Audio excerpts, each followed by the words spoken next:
Sejam bem-vindos a mais um episódio do Sonho Bem-vindo.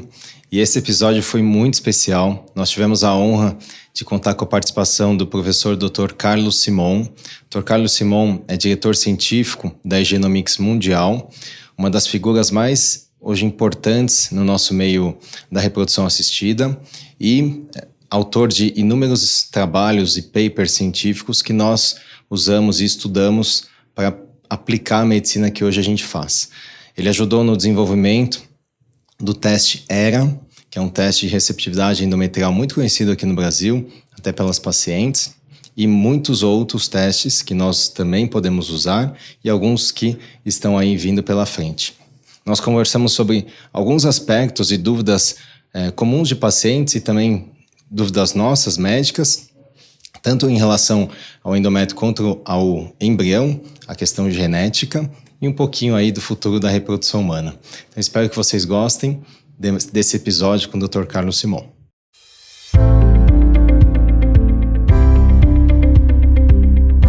Sejam bem-vindos a mais um episódio do Sonho Bem-vindo. E esse episódio foi muito especial. Nós tivemos a honra de contar com a participação do professor Dr. Carlos Simon. Dr. Carlos Simon é diretor científico da Genomics Mundial, uma das figuras mais hoje importantes no nosso meio da reprodução assistida, autor de inúmeros trabalhos e papers científicos que nós usamos e estudamos para aplicar a medicina que hoje a gente faz. Ele ajudou no desenvolvimento do teste ERA, que é um teste de receptividade endometrial muito conhecido aqui no Brasil, até pelas pacientes, e muitos outros testes que nós também podemos usar e alguns que estão aí vindo pela frente. Nós conversamos sobre alguns aspectos e dúvidas comuns de pacientes e também dúvidas nossas, médicas, tanto em relação ao endométrio quanto ao embrião, a questão genética, e um pouquinho aí do futuro da reprodução humana. Eu espero que vocês gostem desse episódio com o Dr. Carlos Simon. Estamos aqui com o professor Dr. Carlos Simon, diretor científico da Genomics Mundial.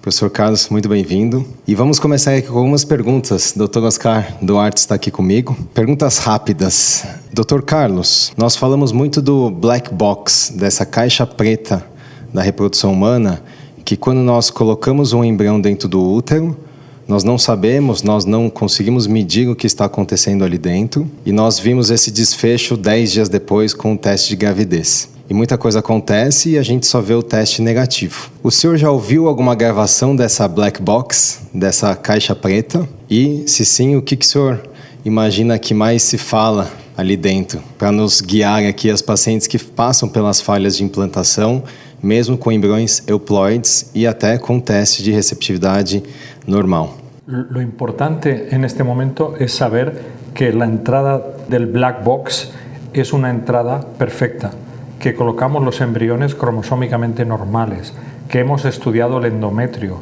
que sabemos dónde está la ventana de implantación, la chanela de implantasao, que sabemos que no hay una infección, que el microbioma está bien.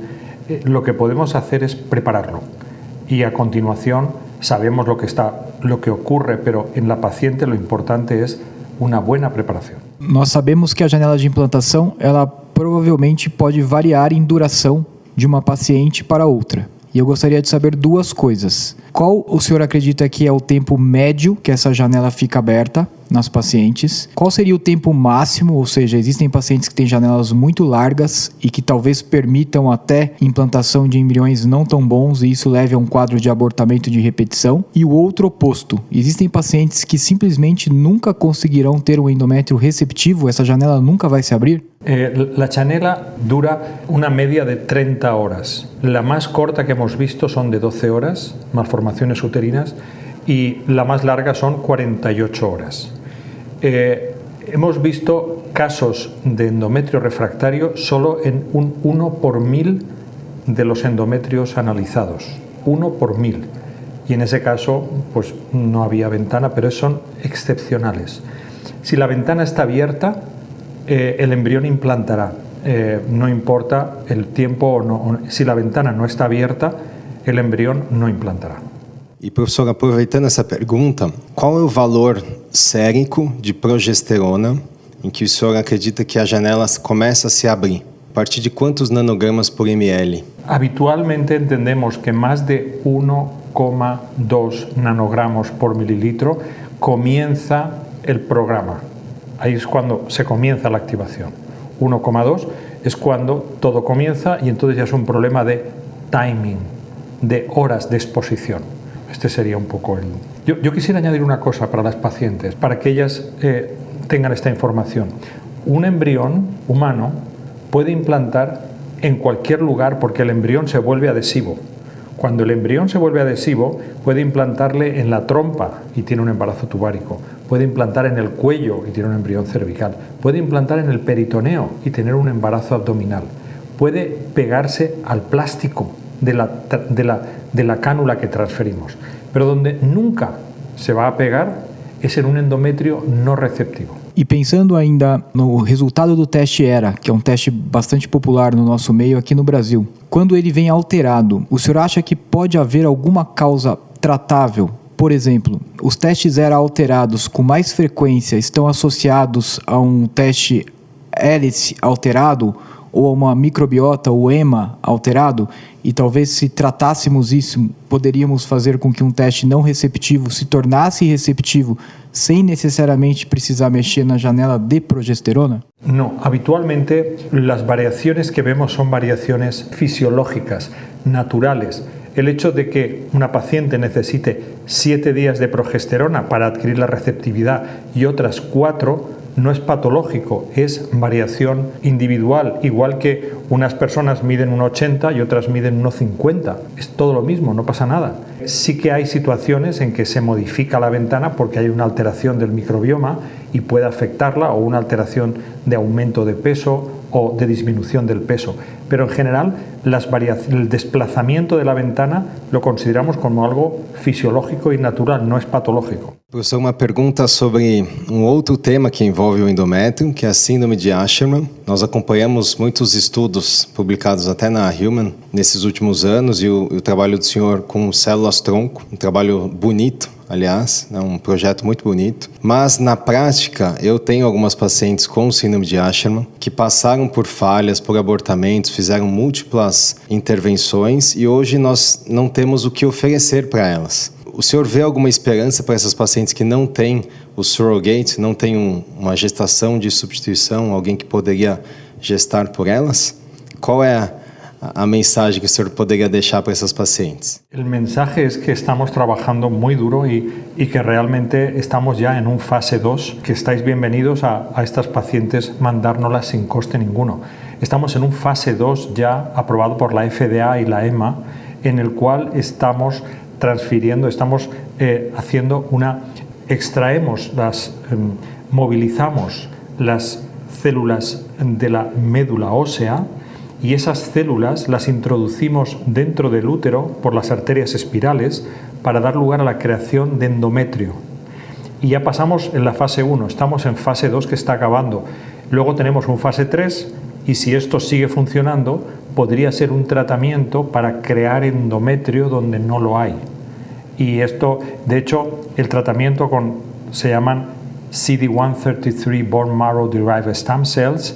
Estas células han sido declaradas como Orphan Drug Treatment por la FDA y la EMA. Por lo tanto, estamos en fase de reconstruir el endometrio. Y esa reconstrucción hace que la paciente pueda quedarse embarazada. Estamos abriendo ya el fase 3. Bienvenidos si tenéis pacientes con síndrome de Asherman refractario, 4 o 5 histeroscopias y muy poco en estas pacientes son las que aplicamos este tratamiento, que aún es experimental porque estamos en fase 2 y estamos vigilados por las agencias que vigilan los tratamientos, y si funciona, entonces ya se pasará a la clínica. Professor, eu gostaria de mudar um pouco agora o enfoque do endométrio para o embrião. Hoje a gente tem um teste que é muito difundido no mundo todo, que é o PGTA, que é o screening para aneuploidias no embrião, visando aumentar a taxa de implantação e redução de risco de abortamento. A indicação hoje que o senhor vê para esse teste, o senhor acha que é um teste que poderia ser feito em todos os casais que vão submeter a fertilização in vitro ou a grupos específicos? Se ha progresado mucho y desde luego cualquier paciente de más de 37 años tiene que hacerlo. Y si me pides mi opinión, yo te lo diría que cualquier paciente lo tendría que hacer. Yo he tenido casos de donación de ovocitos con donantes de 19 y 20 años que han tenido la receptora un síndrome de Down. Es decir, las anomalías cromosómicas existen y un embrión cromosómicamente anormal nunca va a dar un niño normal. Por lo tanto, lo más importante que va a hacer una paciente es crear su familia. Lo lógico es en este momento testar todo lo que vaya a dar lugar a que tenga un niño nacido vivo sano. E isto é fundamental. Professor, agora um pouquinho de artigo. Existe um artigo científico publicado na Fertility Sterility esse ano ou ano passado, que o título é A verdadeira taxa de falha de implantação de recorrência é baixa. E é aquele estudo multicêntrico da França com o grupo do EV-RMA, do Richard Scott, que eles têm 4.500 pacientes e fizeram um single embryo transfer e single embryo transfer, ou seja, o casal que tinha 3 euploides, ao final dessas 3 transferências, chegou em 96%, quase 96% de clinical pregnancy rate, de taxa de gravidez clínica. Que talvez o impacto do endométrio seja menor do que a gente hoje imagina. Qual a visão do senhor em relação a esse paper, a essa evidência? Eu le preguntaría a la paciente si la paciente prefiere hacer 3 ciclos y seguir transfiriendo 3 ciclos pensando de que supuestamente hay un 96%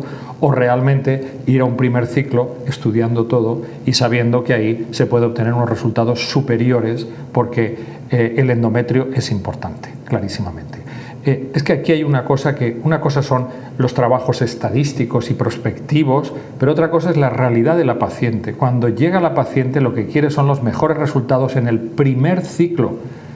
No quiere que le expliquen que si sigue transfiriéndose 4 veces en el supuesto de que tenga suficientes embriones euploides para transferirse, va a tener no sé qué porcentaje que tuvo una serie estadística.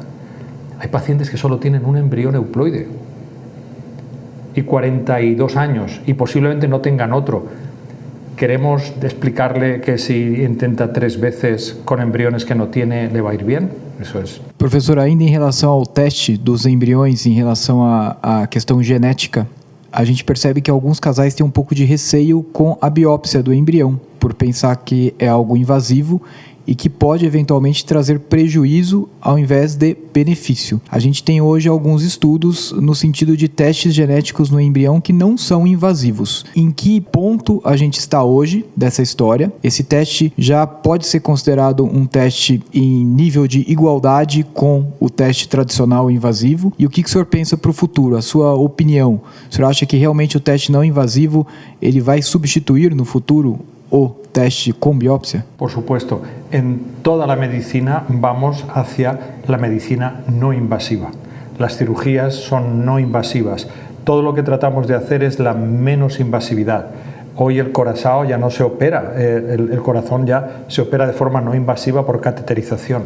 Y en el diagnóstico de los embriones ya disponemos de un test y con mucha investigación detrás demostrando que realmente tenemos la información del DNA secretado por el embrión que es tan buena como pueda ser el tomar 6 células del embrión y analizarlo. Por lo tanto, está ahí, se está creando toda la evidencia en tanto de concordancia con estudios randomizados, pero estoy seguro de que será sustituido en el tiempo en que tengamos un convencimiento de que esto es así, porque biopsiar un embrión sempre pode trazer lugar à perda de embriões. Professor, eu vou fazer 2 perguntas. Uma pergunta até um pouco pessoal, profissional, porque o senhor é médico, ginecologista, obstetra, tem uma formação sólida, trabalhou e trabalha bastante com reprodução humana, mas atendeu muitas pacientes. E hoje é o diretor científico de uma empresa grande, mundial, que faz testes, que produz ciência e inovação. Qual foi o maior desafio do senhor, profissionalmente falando, de sair da assistência médica e ir só para pesquisa e para inovação? E se o senhor sente falta um pouco do contato ali do dia a dia com os pacientes? La transición no ha sido muy grande porque yo soy un physician scientist. Yo toda mi vida he hecho las 2 cosas. Yo por la mañana trabajaba en el laboratorio hasta las 3 y desde las 3 hasta las 9 de la noche yo atendía pacientes. Por lo tanto, yo siempre he hecho las dos. Las pacientes siempre han sido el origen de mis cuestiones científicas y mis trabajos científicos han servido para mejorar el tratamiento en las pacientes. Lo que ocurre es que la complejidad científica ha aumentado tanto que en este momento de mi vida creí mejor concentrarme profesionalmente en la parte científica para poder hacer un mejor trabajo a la hora de tratar pacientes. Y yo lo quiero ver como que hace 2 años yo trataba 400 pacientes al año y ahora con los test que estamos creando estamos tratando a 40 millones de pacientes en todo el mundo. Por lo tanto, aunque echo de menos el trato con las pacientes, la verdad es que sí. Professor, eu vou aproveitar a pergunta do Renato um pouco mais fora da parte técnica e partir para a parte mais filosófica, vamos dizer assim, da medicina. O senhor disse que quando a paciente está na nossa frente é muito difícil negociar que a gente não faça tudo para obter o melhor resultado no primeiro ciclo. Mas aí eu faço uma pergunta para o senhor que tem a visão do cientista e do clínico ao mesmo tempo. Como encontrar esse equilíbrio também para não fazer tudo para todo mundo e acabar provocando um dano? A história do primeiro não causar dano, né, do Hipócrates, um dos princípios aí da medicina. Como achar esse equilíbrio? El equilibrio te lo da el tiempo, te lo da la experiencia, pero lo que mi experiencia me ha dado es que esperar que una paciente falle 3 veces un ciclo para realmente estudiarle los embriones, estudiarle el endometrio, los médicos decimos es que este es el protocolo, pero esto tampoco es, tiene que haber una cosa intermedia. Pero la cosa intermedia es que si el costo disminuye, o sea, si el costo es factible, estamos hablando de técnicas adicionales por un costo que es menos del 10% de lo que es un ciclo, realmente se aumentan las posibilidades. Y esto tiene que ser evidence-based. Y tú entonces lo vas a ver todo. Lo que no es justo es utilizar técnicas no probadas o que vienen de otros campos y que entonces las vamos a ver qué pasa, porque las pacientes muchas veces están desesperadas y están preparadas para hacer lo que haga falta. Pero nosotros tenemos que plantearles un equilibrio y el equilibrio te lo da la experiencia, te lo da tu conocimiento. Los médicos tenemos que estudiar más, tenemos que leer más, tenemos que actualizarnos mucho más. La parte genética es un gran question mark todavía en la educación médica y de hecho yo como profesor y catedrático en España nos preocupamos mucho de enseñar genética a las nuevas generaciones. Pero en fin, es difícil, pero yo creo que con nuestra experiencia cada uno ya, porque lo que queremos es lo mejor para las pacientes, que consigan su sueño y su objetivo lo antes posible, disminuir el tiempo hasta el embarazo y tener un niño sano en casa. Tener un niño sano en casa, ese es el objetivo. Professor, acho que para finalizar, qual é a visão do senhor em relação ao futuro da medicina reprodutiva, não só olhando para o endométrio, mas para hoje o que a gente pode oferecer para o casal, tanto em relação a exames, testes, quanto tratamento? O que o senhor vislumbra nesses, talvez, próximos 10 anos? Como a gente vai trabalhar hoje e como vamos trabalhar daqui a esses 10 anos? Como me gustaría que fuera, porque no sé si será o no, pero yo lo que visualizo es que vamos a ir a diagnóstico no invasivo. Vamos a ir a analizar todas las cosas y tenerlo preparado. Vamos a crear gametos artificiales. Esto va a ocurrir. Entonces, la única solución de la edad materna es la creación de gametos y científicamente se puede, se va a poder. Tendremos que pasar mucho safety, pero esto habrá que hacerlo. Los sistemas de transferencia tienen que mejorarse y se mejorarán.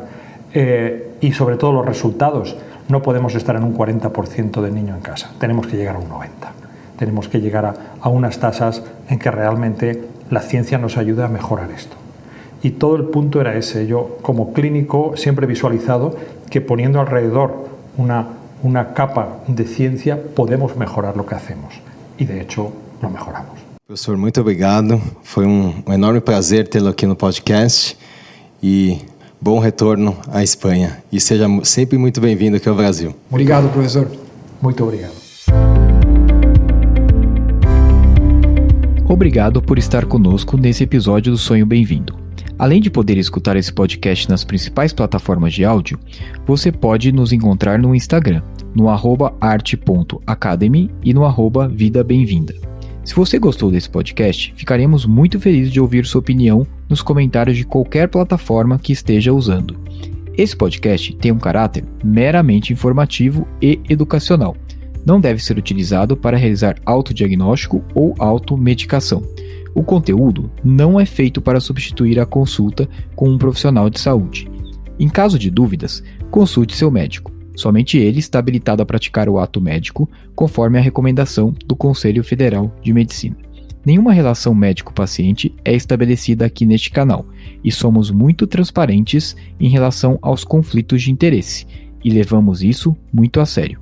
Espero que tenham gostado e até a próxima.